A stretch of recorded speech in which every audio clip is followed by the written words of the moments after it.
Assalamualaikum warahmatullahi wabarakatuh. Madayaw mayang adlaw kaninyong tanan. Magandang araw sa inyong lahat. Ngayong araw, kinugunitan natin ang unang anibersaryo ng isang kaganapang sumubok sa ating demokrasya at sa mga prinsipyo ng due process at rule of law.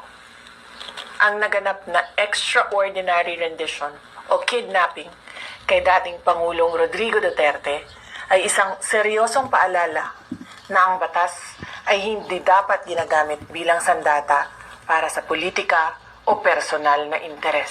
Ang pagyurak sa karapatan ng isang individual sa pamamagitan ng mga irregular na proseso ay hindi lamang pag-atake sa katarungan, ito ay hamon sa ating pambansang soberanya.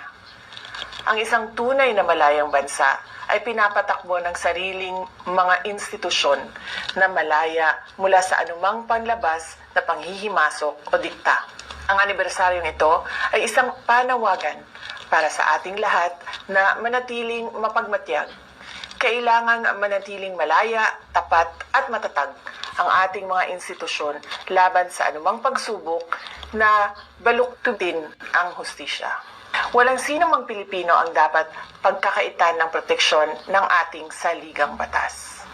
Sama-sama nating itaguyod ang isang Pilipinas kung saan ang batas ay kalasag ng katarungan at ang ating soberanya ay iginagalang ng lahat. Patuloy nating ipaglaban ang dangal ng ating bansa.